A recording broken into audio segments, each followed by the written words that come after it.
Once upon a time, there was a small movie called Iron Man being made by a bankrupt studio in a last ditch effort to save it.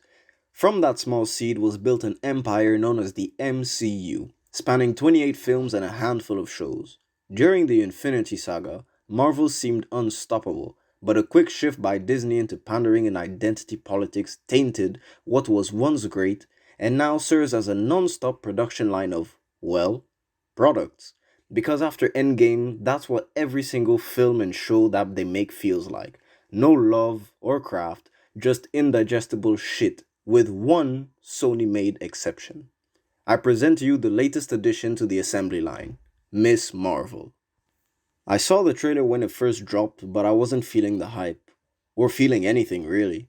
But it's a review channel and I have to review things. So, here we are.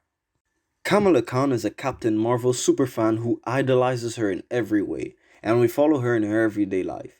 The episode starts with her trying to pass her driver's test, failing miserably. We continue to see how it is for her in high school, where she's kind of an outcast, and it gave me Peter Parker vibes from Spider Man.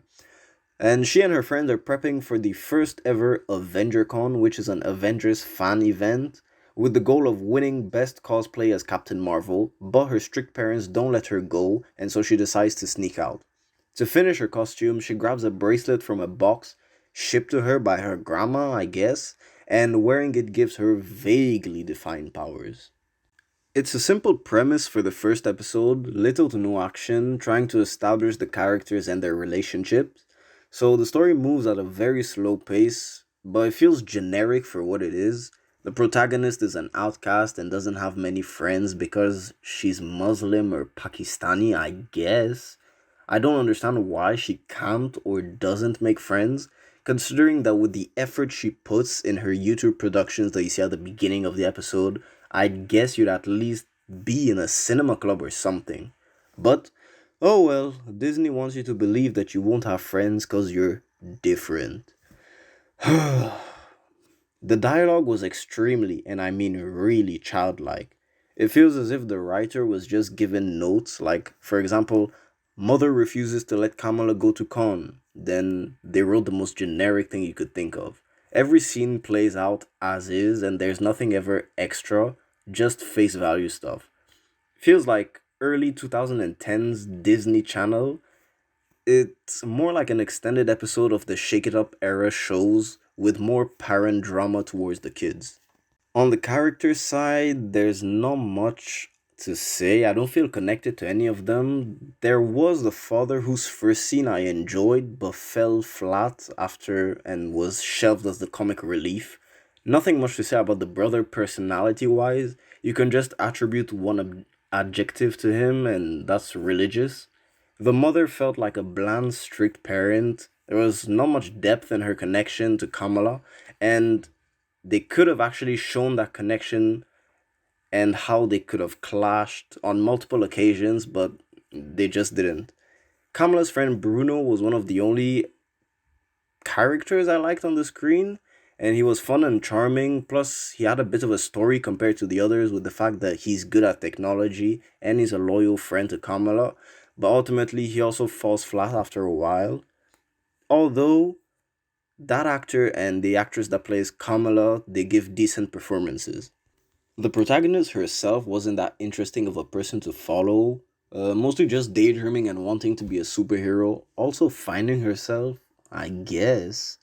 It doesn't look like she has a real problem with the way of life, and just the fact that her parents are a bit strict, and she kind of has the sense of who she is already. That makes me hard to believe the finding herself part, making it weird when it comes up. Adding to that, I really disliked, let's call it the third act of the episode. I mean, how are you not dead? And why is it that at the end of the episode, it doesn't bother Kamala that she almost killed a schoolmate and is more enchanted by her powers than taking accountability? Now, that's some villain shit. Just saying. Cinematography was decent, had some nice looking creative shots with the editing. I enjoyed the text message sequence. I found it a smart way to convey the conversation other than normal iMessage popping out of the screen that we see most of the time. Sadly, it went too ADHD at times, And the screen was filled with so much moving stuff that you wouldn't know what to look at, which really enforced the feeling of it being a Disney Channel kids show more than a Marvel product. I really don't understand how CGI can look this bad on such a big budget. Tying into the MCU, we have only about one notable addition to the lore. Scott Lang has a podcast, which, I'm not gonna lie, sounds pretty dope. Other than that, no big nods apart from the usual Avengers references. I do find it weird that people know what happened at the Avengers compound in Endgame, as it was happening at the same time the people were coming back from the snap. But I did enjoy the intro sequence style until it got smothered in Captain Marvel endorsement and Disney pandering. Yep, there are some of those scenes. You gotta get those ESG scores up.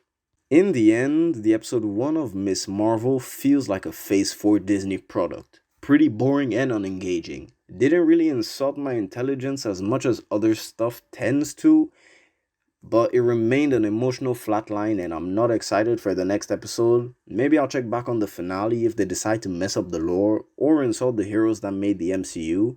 As I said before, it feels aimed towards 12-year-olds and not in a smart way. Just your friendly reminder that The Incredibles was also aimed for kids. On that note,